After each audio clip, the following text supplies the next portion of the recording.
누가복음 24장 44절에서 49절까지 말씀입니다. 누가복음 24장 44절에서 49절까지 말씀을 우리 한 절씩 나누어서 읽겠습니다. 제가 먼저 44절 말씀 봉독합니다. 또 이르시되 내가 너희와 함께 있을 때 너희에게 말한 바 곧 모세의 율법과 선지자의 글과 시편에 나를 가리켜 기록된 모든 것이 이루어져야 하리라 한 말이 이것이라 하시고,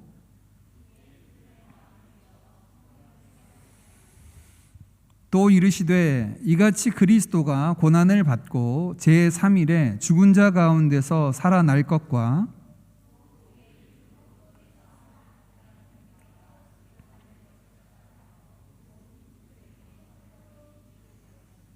너희는 이 모든 일의 증인이라.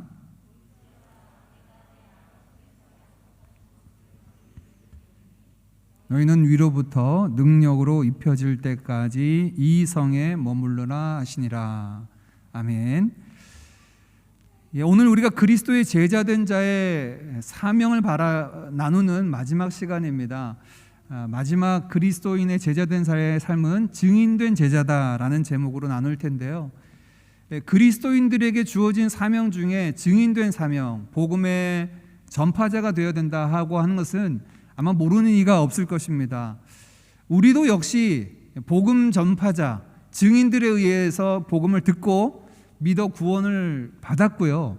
또한 하나님은 그런 우리를 통하여서도 증인으로 삼으셔서 또 다른 자들에게 이 복음을 전하시기를 기뻐하심을 우리가 알 수 있습니다. 이 말씀, 그리스도를 따르는 제자들은 증인되어야 된다라고 하는 말씀은 우리가 성경을 통해서 분명히 알 수가 있는데요. 예수님이 사역하셨던 그 사역의 내용을 기록한 사복음서의 마지막을 보면 예수님께서 십자가에 죽으시고 부활하신 이후에 제자들을 만나 주셔서 마지막 당부를 하시고 예수님의 당부를 받은 제자들의 반응이 기록되어 있습니다. 제일 먼저 나오는 마태복음 말씀은 우리가 너무나 많이 들어서 잘 알고 있죠.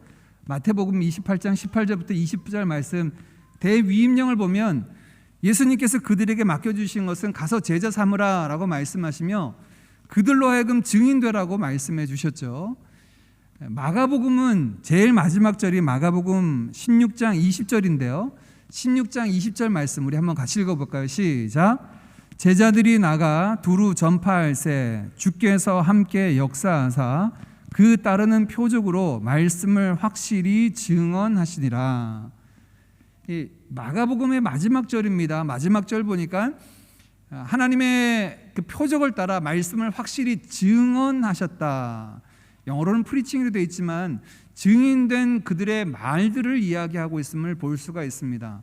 오늘 살펴보는 누가복음 마지막은요 48절 말씀에 너희는 이 모든 일의 증인이라 라고 예수님 말씀하셨고요. 요한복음도 요한복음 마지막 21장 24절 말씀에 이 일들을 증언하고 이 일들을 기록한 제자가 이 사람이라 우리는 그의 증언이 참된 줄 아노라. 요한복음을 기록한 사람이 예수님의 사랑을 받던 그 제자 바로 자신 요한임을 알면서 얘기하면서 요한의 증언이 참이다라고 말하고 있어요. 지금 제가 네 권의 복음서의 마지막 부분을 다 끝에 부분을 여러분에게 나누었는데요. 공통적으로 나눈 단어가 있습니다. 증인, 증언, 가서 전하라, 증인되라 라고 하는 이 계명들을 제자들에게 주셨습니다. 부활하신 예수님이 제자들에게 맡겨주셨고 그 예수님의 분부를 받아서 나가서 했던 제자들의 활동을 증언이다라고 하고 있어요. 그렇다면 여러분 제자된 우리의 삶의 모습이 사역이 이 증인된 사역이다라고 하는 것은 분명합니다. 이런 예수님의 당부를 받고 나가서 사역했던 제자들의 사역을 사도행전 1장 8절은 이렇게 소개합니다. 오직 성령이 너희에게 임하시면 너희가 권능을 받고 예루살렘과 온 유대와 사마리아와 땅끝까지 이르러 내 증인이 되리라. 제자들의 사역을 증인되는 사역이다라고 말하고 있습니다. 그러므로 우리는 예수 그리스도의 제자된 우리의 삶이 증인의 삶이다라고 말할 수 있겠죠. 그럼 성경에서 말하는 증인이란 어떤 뜻을 가지고 있을까요? 증인이라고 하는 단어가 헬라어로는 마르투스라고 하는 단어인데요. 이 마르투스라는 단어의 뜻은 어떤 사건을 보고 경험한 사람이 보고하는 자, 어떤 사건을 보고 일어난 일을 보고하는 자를 증인이라고 합니다. 어떤 사건을 경험한 사람이 증인이 아니고요, 자기가 어떤 것을 경험하고 그것을 보고하는 사람, 전하는 사람이 증인이라고 되어 있죠. 이 마르투스라고 하는 헬라어는요, 말터라고 하는 영어의 순교자라고 하는 단어로 변경이 됩니다. 성경 원어에는 이건 증인인데요, 영어는 이 단어를 순교자라고 하는 단어로 지금 의미를 전용해서 쓰고 있죠. 이 말은요, 초대교회로부터 시작해서 예수 그리스도의 증인된 자들의 삶이 어떠했나라고 하는 것을 우리에게 보여줍니다. 그들은 그들이 보고 경험한 것들을 진술하고 보고하는 증인된 삶을 살았는데, 그 당시에는 이 일이 목숨을 내어놓아야 하는 일임에도 불구하고 이들이 증인된 삶을 물러서지 않고 미루지 않고 담당해 왔음을 볼 수가 있죠. 또 한 가지는, 여러분, 증인된 사람들이 목숨을 내어놓고 그것을 증거했다면 그들이 증언한 것이 참이다, 사실이다라고 하는 것을 알 수가 있겠죠. 어떤 사건을 경험했는데 목숨 걸고 그것을 증거하고 있다면 그 사실이 그가 경험한, 정말 체험한 어떤 사실적인 일이라고 하는 것을 우리가 알 수가 있겠죠.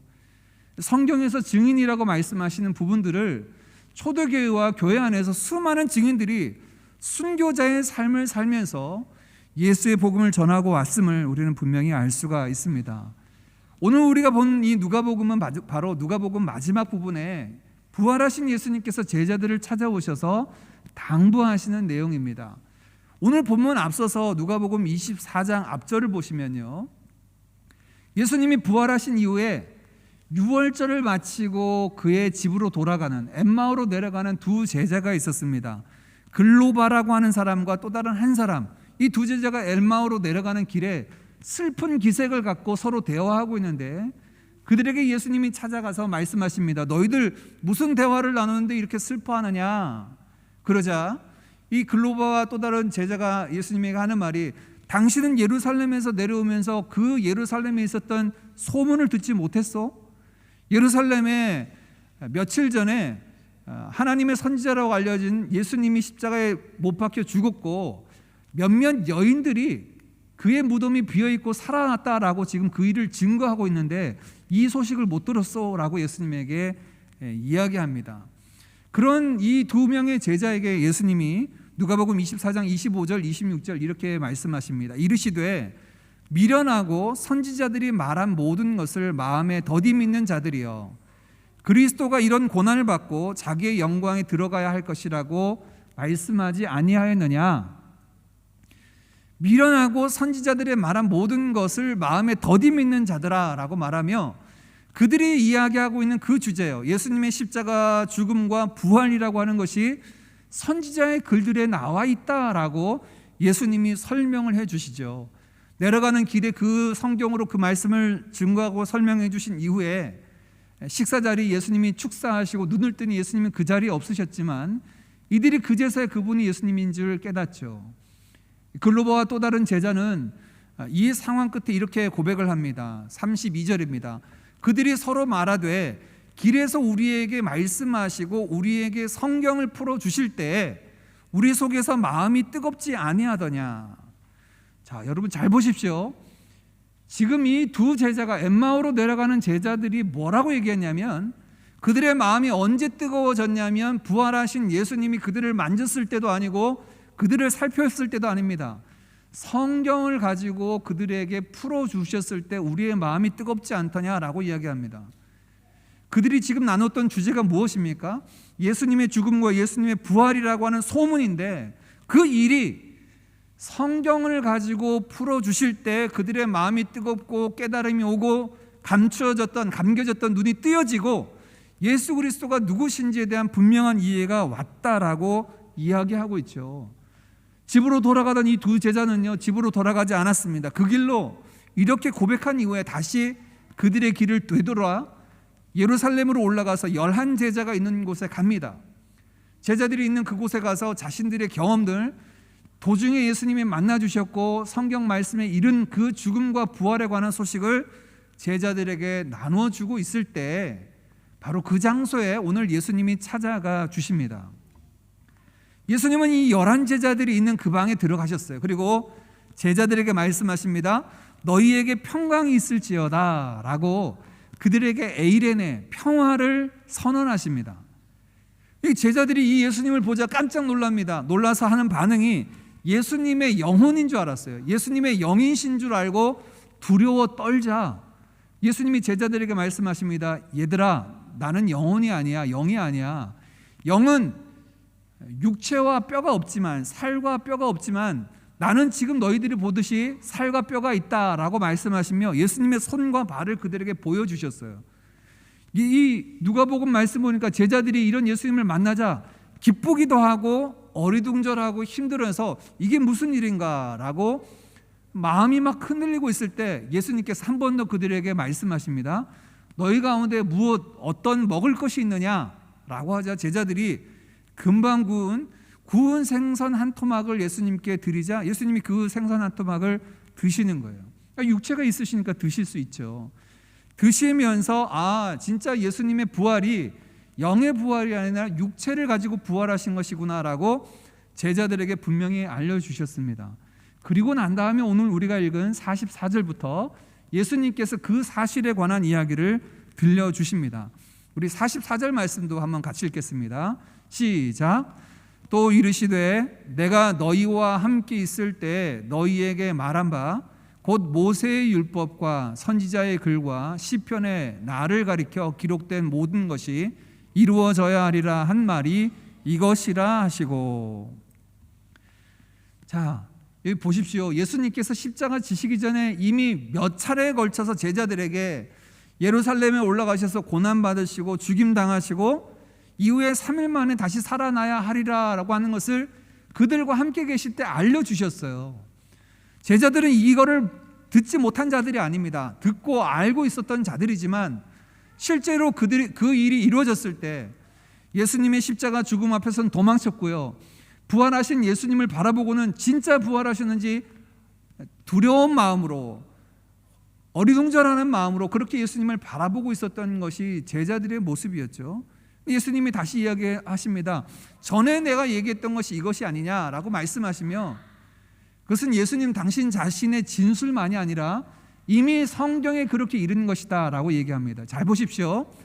모세의 율법과 선지자들의 글과 시편에 나를 향하여서 이루어져야 하리라는 일이 바로 이것이다 라고 말씀하셨는데 이 모세의 율법과 선지자의 글과 시편이라는 말씀은 유대인들이 가지고 있는 성경의 내용입니다.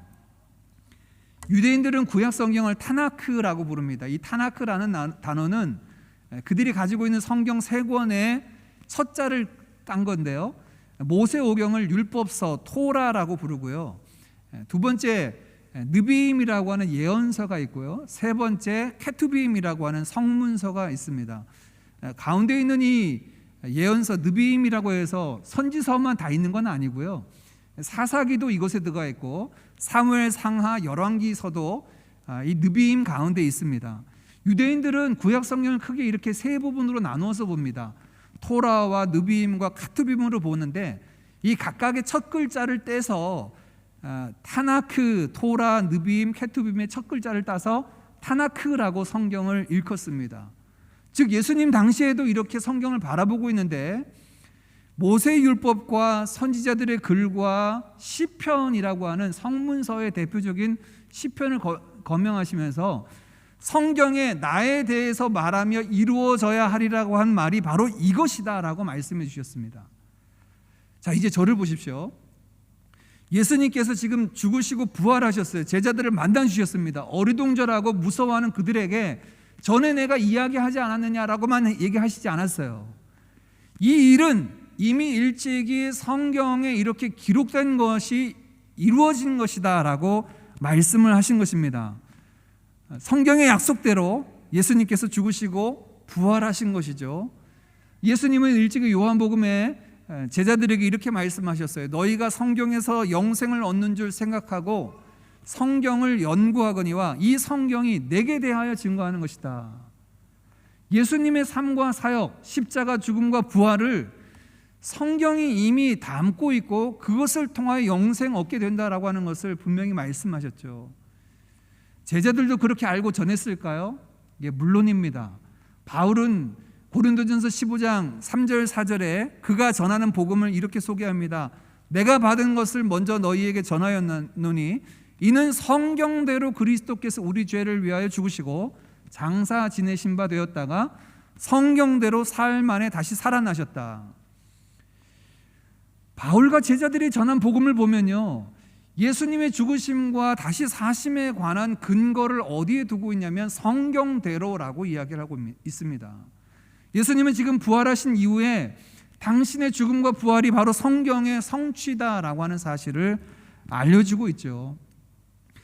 저는 이걸 이제 주일학교 아이들하고 나눌 때 이렇게 얘기합니다. 구약은 예수님에 대한 예고편이고 신약은 예수님에 대한 본편이다. 구약을 보면 예수님에 대해서 여러 가지 예고편을 알려주는데요, 마치 모자이크처럼 단편적으로 한 조각씩 다 이렇게 던져줍니다. 여자의 후손으로 오실 분으로, 또 어디에서 태어나시고 어떤 삶을 사시고 어떤 죽음을 경험하시고 사흘 만에 다시 살아나야 할 것을 구약은 예고편으로 우리에게 펼쳐서 보여주고 있죠. 신약은 그 예고편들이 예수님의 삶에 어떻게 실현되었는가는 본편으로 우리에게 알려주고 있습니다. 그런데 여러분, 왜 이런 과정이 필요할까요? 왜냐하면 오늘 제자들의 경우를 봐서 알 수 있듯이 실제로 이 일이 이루어져도요, 이 일이 왜 일어나는지 무슨 일인지 깨닫지 못하니까 하나님께서는 미리 예수님이 통하여서 이루신, 그리스도를 통하여 이루실 하나님의 구원이 무엇인지 예고하셨고 그것이 성취된 다음에 이 사건이 바로 그것이다라고 설명해 주시는 방식을 취하신 겁니다. 왜냐하면요, 이것의 주된 목적이 하나 더 있는데 가짜를 구별해낼 수 있는 방법입니다. 요즘도 한국에 가면 내가 재림 예수라고 하는 사람들이 있습니다. 보혜사라고 일컫는, 스스로를 자칭하는 이만이라는 사람도 있고요. 자신들이 하나님이다라고 말하는 사람들인데 그들은 가짜죠. 왜 그렇습니까? 성경에서 지지를 받지 않아요. 성경에 이른 대로 성취가 되지 않았습니다. 성경은요, 오실 그분이 누구신지를 우리로 하여금 잘 분별해서 믿고 그를 통하여 이루어진 하나님의 구원을 경험하게 하는 데 목적이 있습니다.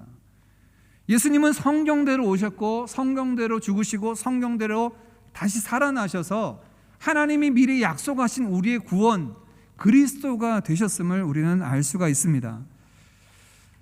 예수님은 이 부분에 대해서, 당신의 죽으심과 부활에 대해서 제자들에게 다시 한번 45절에 이렇게 이야기하십니다. 이에 그들의 마음을 열어 성경을 깨닫게 하셨다. 마치 엠마오로 내려가던 글로바와 또 다른 제자들처럼 어두워져서 알지 못하던 그들에게 이젠 성경을 열어서 깨닫게 하셔서 예수님에게 이루어진 이 일이 바로 하나님의 약속의 성취고 그리스도로 말미암아 우리가 구원받게 된다는 사실들을 열어 보이시니까 제자들이 그것을 깨닫기 시작하는 거예요.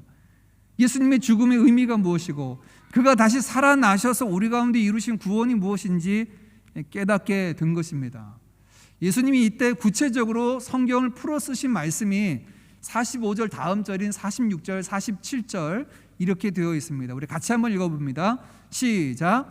또 이르시되 이같이 그리스도가 고난을 받고 제3일에 죽은 자 가운데서 살아날 것과 또 그의 이름으로 죄사함을 받게 하는 회개가 예루살렘에서 시작하여 모든 족속에게 전파될 것이 기록되었으니. 기록되었다는 거예요. 성경의 내용이 무엇입니까? 그리스도께서 고난을 받고 3일 만에 죽은 자 가운데서 다시 살아나실 것과 또 그의 이름으로 말미암아 죄사함을 얻게 하는 회개가 예루살렘으로부터 시작되어서 모든 민족에게 전파될 것이 이미 구약에 기록이 되어 있어요. 이것을 제자들에게 풀어서 설명해 주시자 그들의 어두워진 마음이 밝히 깨달아지고 열리기 시작을 합니다. 이 말씀이 구약에 등장합니까? 예, 물론이죠. 예수님이 성경을 통하여, 구약을 통하여 말씀하셨으니까요. 호세아 6장 2절입니다. 여호와께서 이틀 후에 우리를 살리시며 셋째 날에 우리를 일으키시려니와 우리가 그의 앞에서 살리라. 예수님께서 3일 만에 살아나실 것에 관한 성경의 예언들이 있고요. 고난받는 종으로 죽임당하실 것에 관한 이야기들을 성경은 담고 있습니다. 그리고 이 말은 오순절날 베드로의 설교 속에서도 그대로 나옵니다. 예수님께서 성경을 풀이해 주시면서 하신 말씀이 그의 이름으로 죄 사함을 얻게 하는 회개가 예루살렘으로부터 시작되어서 모든 민족에게 전파될 것이 성경에 기록되었다라고 했는데, 오순절날 성령의 충만함을 경험한 베드로의 설교에 2장 37절 38절입니다. 그들이 이 말을 듣고 마음에 찔려 베드로와 다른 사도들에게 물어 이르되 형제들아 우리가 어찌할꼬 하거늘. 베드로가 이르되 너희가 회개하여 각각 예수의 이름으로 세례를 받고 죄 사함을 받으라. 그리하면 성령을 선물로 받으리니 라고 말씀합니다. 자, 여러분, 여러 성경 구절들이 막 빠르게 지나가니까 좀 어려우실 수 있겠는데 보십시오. 예수님께서 지금 성경을 통하여 자신의 죽음과 부활을 설명한 것을 베드로는 성령 충만함으로 사람들에게 이야기하고 있어요. 복음을 들었던 사람들이 가슴을 치며 그러면 우리가 어떻게 해야 됩니까? 라고 외치자 베드로가 이야기한 이유가 너희가 예수의 이름으로 각각 회개하고 예수의 이름으로 세례를 받으면 죄사함을 얻고 성령을 선물로 받을 것이다 라고 예수님이 풀어서 설명하신 그대로 베드로가 성령 충만함으로 전하고 있는 것을 보게 됩니다. 회개하고 죄사함을 받으라는 복음이 오순절날 성령의 충만한 제자들로부터 시작해서 사도행전 안에 중심 주제가 됨을 우리는 보게 되죠. 예수님은 이 말씀을 들은 제자들에게 이렇게 당부하십니다. 우리 48절도 한번 같이 읽어봅니다. 시작. 너희는 이 모든 일의 증인이라. 자, 성경을 다 풀이해 주신 이후에 지금 너희가 지금 목격하는 나의 죽음과 부활에 너희는 이 일의 증인이야 라고 말씀하셨어요. 분명한 증인이죠. 예수님의 죽음도 목격했고 다시 살아나심도 그들은 목격했습니다. 우리가 앞서서 살폈듯이요, 여기서 말하는 증인이라고 하는 단어는 어떤 것을 보고 경험한 것을 보고하는 자들이 증인입니다. 너희는 이 일의 증인이야 라고 하는 것은 단순히 경험한 사람들이야 라고 얘기하지 않고요, 가서 보고해야 될 자들이야 라고 지금 주님께서 그들의 사명을 말씀해 주고 계신 거죠. 저와 여러분도 그리스도의 증인된 제자로 부름받은 줄 믿습니다. 그러면 여러분, 우리는 어떻게 예수님의 증인된 제자로서의 사명을 감당할 수 있을까요?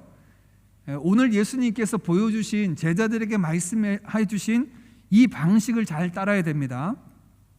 자, 세 가지 방식입니다. 첫 번째, 예고편으로 본편을 설명하라. 예수님의 본편이 있습니다. 십자가와 부활로 이루신 우리의 구원, 그리스도의 사역이 있습니다. 그런데 그것을 설명하기 위해서 구약의 예고편이 있었어요. 구약의 모든 이스라엘의 역사는 단순히 이스라엘의 역사가 아니라 예수가 그리스도가 되신다는 사건을 미리 보여주기 위한 모형입니다. 원형은 예수 그리스도 안에 있어요. 그래서 창조와 타락과 구속의 역사, 이스라엘 민족을 부르시고 약속하신 대로 그들을 하나님의 백성 삼으시는 모든 역사를 통하여 그리스도를 통하여 구속하실 하나님의 구원 계획이 나와 있죠. 광고 드린 대로요, 8월 장년부 주일학교의 주제가 그리스도의 직분과 지위라는 겁니다.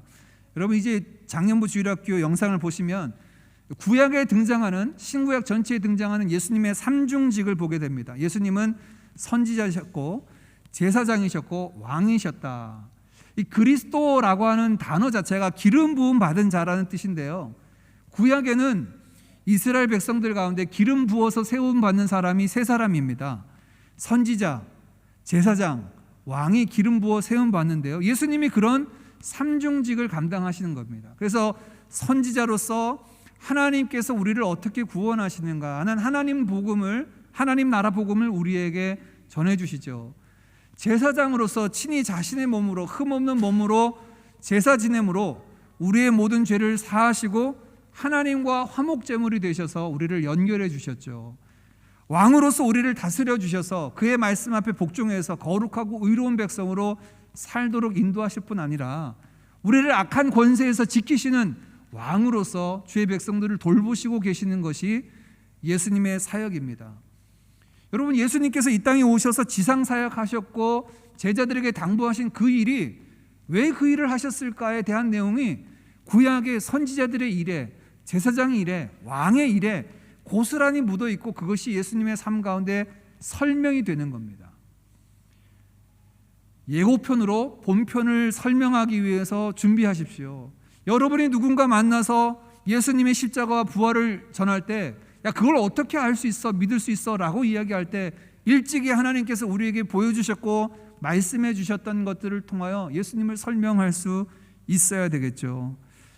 우리가 전하는 모든 것들, 그것이 증언이 되어야 됩니다.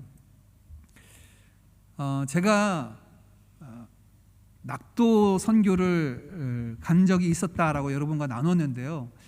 그때 제가 정말 한 2주 동안 얼마나 열심히 기도하고 준비를 했는지 몰라요. 가서 어떻게 복음을 전해야 될까 준비도 많이 하고요.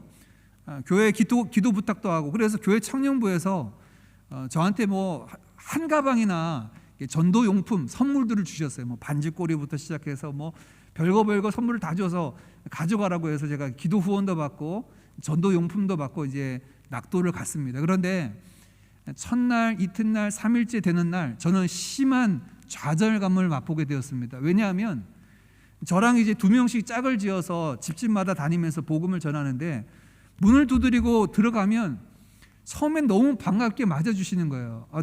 누구요? 라고 물어보시면, 예, 저희는 서울에서 온 대학생들입니다 라고 말씀하시면, 여기 먼 곳까지 어떻게 왔냐, 너무 환하게 맞아주시는 거예요. 근데 예수님의 옛자를 꺼내면 정말 눈앞에 문이 확 닫히는 거예요. 이건 과한 얘기가 아니라 정말 인사도 안 하시고 문을 닫아버리시는 거예요. 나중에 제가 며칠을 다니다 보니까 이 집집마다 문 앞에 이렇게 소금 무더기를 이렇게 쌓아 놓는데, 나중에 제가 물어봤어요. 저게 뭐냐고 물었더니 액땜하기 위해서 집집마다 대문 앞에 소금 무더기를 양쪽에 이렇게 쌓아 두시는 거예요. 그만큼 뭐 용왕도 섬기기도 하고 미신을 섬기는 거죠. 그런데 제가 예수님의 옛자를 꺼내니까 거절하시는 거예요. 어려운 일이 찾아올까 봐 거부하시는 겁니다. 그래서 저는 굉장히 좌절감을 맛봤어요. 야, 어떻게 복음을 전해야 되는 거야? 그러면 내가 복음 전하러 이렇게 준비하고 왔는데 예수님의 이름도 못 전하고 이렇게 간다라고 하는 게 너무 마음에 힘이 들었어요. 그래서 마을을 지나가다가 다른 이제 전도팀, 몇 번 전도하러 낙도에 가셨던 다른 전도사님이 이렇게 지나가시는 모습을 봤어요. 저분은 어떻게 전도할까? 길 가시는 이제 아주머니 2분을 만났어요. 그분이 전도하시는 모습을 제가 이렇게 봤더니 이런 거예요. 느닷없이 아주머니를 붙잡더니 하신 얘기가, 아주머니들 저희가 드릴 말씀이 있다라고 얘기하면서 그분이 뭘 하기 시작했냐면 성경 구절을 줄줄이 외우시는 거예요. 성경에 보면 모든 사람이 죄를 범하여서 하나님의 영광에 이르지 못한다고 얘기합니다. 저와 아주머니는 죄인입니다. 그리고 죄에 대한 하나님의 심판에 관한 이야기를 성경 구절 또 얘기하시는 거예요. 그런데 저는 어떤 생각이었냐면, 제가 복음을 전할 때는 논리적으로 이유에 대해서 제 경험을 이야기를 해주면 잘 들으실 줄 알았는데, 들으시기는커녕 아예 그 초입도 못 나갔는데, 이분의 하는 모습을 보면 제가 충격받았던 것, 깨달았던 것 한 가지가 있습니다. 복음을 전하시는데 처음에는 이 아주머니들도 막 완강히 거부하시다가 나중에는 이 전도사님이 전하는 메시지를 듣더라고요. 그리고 제가 끝까지 유심히 봤더니 마지막에 그 2분에게 하신 말씀이, 아주머니들 제가 2분을 위해서 기도해 드려도 될까요? 뭐 긍정도 부정도 안 하세요. 그냥 머리로만 이렇게 떨구고 계셔요. 그러니까 2분 놓고 기도해 주시고 마치셨어요. 그리고 전도용 책자 주시고 이렇게 헤어지는 모습을 봤습니다. 그때 제가 깨달은 것 하나가 있어요. 그게 뭐냐면, 전도라고 하는 것이 나의 말의 힘에 의해서, 설득력에 의해서 전달되는 것이 아니라 하나님의 말씀이 그대로 선포될 때 그분들이 듣더라고요. 아마 여러분들도 그런 생각을 하실 겁니다. 어떻게 하면 내가 내 전도 대상자들에게 잘 설명할 수 있을까? 그의 눈높이에 맞춰서 이해할 수 있도록 설명할 수 있을까라고 생각하는데, 실제로요, 저와 여러분의 말의 힘은 별로 없어요. 그런데 하나님의 말씀은 권세 있는 줄 믿습니다. 왜 우리가 예수의 이름을 전하며 그의 십자가와 부활을 전하며 성경 말씀을 근거해서 성경으로 그것을 전해야 되냐면, 주의 말씀이 능력이 있기 때문이에요. 언뜻 생각하기에 십자가와 부활을 전하면 상대방이 믿을까 싶지요. 그런데 안 그렇습니다. 성경에 기록된 대로 전하고 선포될 때 이 말씀이 능력이 있어서 자신의 죄인됨을 깨닫게 하고 그리스도의 십자가 앞으로 이끄는 능력이 되는 줄 믿습니다.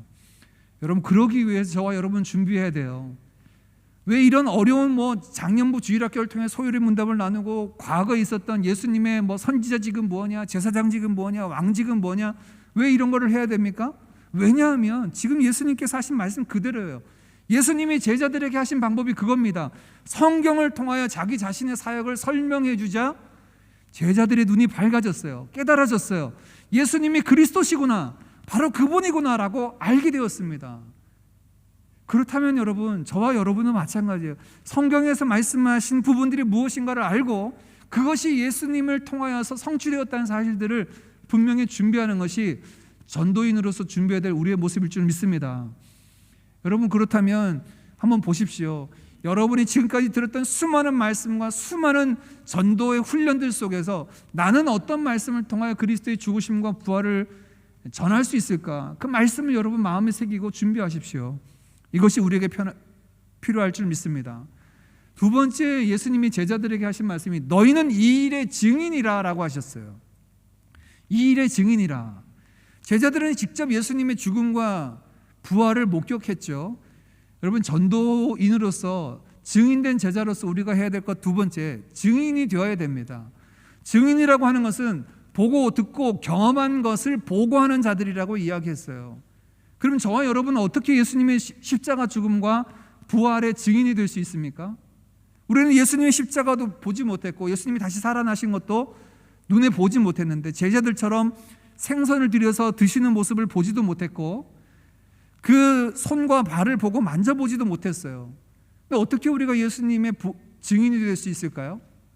오늘 예수님이 아주 중요한 말씀을 알려주셨는데요. 그의 이름으로 말미암아 죄사함을 얻게 하는 회개의 세례가 예루살렘으로부터 시작돼서 온 민족에게 전파되리라고 기록되었다라고 말씀하십니다. 자, 예수님의 죽음과 부활을 직접적으로 저와 여러분은 눈에 보고 붙잡지는 못했어요. 그런데 한 가지 예수님께서 말씀하신 것처럼 그의 이름을 통하여서 죄사함을 얻게 하는 회개의 세례가 저와 여러분에게는 임하였고 경험되었어요. 이게 우리가 증인된 부분입니다.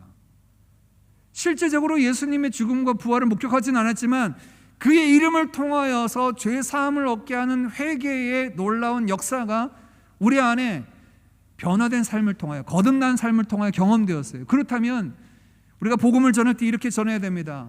예수님이 죽으시고 나의 죄를 위해서 죽으시고 부활하셨어. 어떻게 할 수 있어? 내가 죄를 깨닫고 그의 이름을 힘입어 죄사함을 받고 하나님의 자녀가 되어서 이런 하나님의 영생의 삶을 누리고 있어 라고 하는, 여러분이 보고 듣고 경험한 죄사함을 얻게 하는 회개의 역사가 예루살렘을 출발해서 민족들 가운데 증거되는 그 여정 가운데 있음을 드러내십니다. 됩니다. 이것이 증인된 모습이에요. 증인된 제자로서 준비해야 될 두 번째입니다. 말씀의 준비뿐만 아니라 여러분은 증인이 되십시오. 보고 듣고 경험한 것이 아니고는 우리의 말에 힘이 있을 수가 없어요. 이게 좋더라 저게 좋더라가 아니라 정말 예수님을 통하여 죄 사함을 얻은, 그래서 before, after, 그 이전과 이후의 삶이 완전히 달라진 우리의 삶의 내용들, 이것이 내 삶에 이루어진 놀라운 변화와 열매들이 예수가 그리스도가 되신다는 사실들을 증거하는 증인의 삶일 줄 믿습니다. 자, 이렇게 준비되셨습니까? 하나님의 말씀을 통하여 예수님의 그리스도 되심을 나눌 준비가 되셨습니까? 여러분의 삶에 경험된 죄사함의 그 거듭남의 은혜들을 통하여 나누실 증인된 삶의 모습들이 준비되셨습니까? 그렇다면 마지막 세 번째입니다. 마지막 세 번째의 내용은 49절 말씀인데 우리 같이 한번 읽어볼까요? 시작. 볼지어다 내가 내 아버지께서 약속하신 것을 너희에게 보내리니 너희는 위로부터 능력으로 입혀질 때까지 이 성에 머물라 하시니라. 증인된 제자들에게 필요한 세 번째 요소가 있습니다. 그 세 번째 요소는 바로 성령님입니다. 아버지께서 너희에게 위로부터 내려오는 능력이 입혀질 때까지 이 성을 떠나지 말라. 그리고 이 말씀대로 제자들은 그대로 그 성에 머물러 있었죠.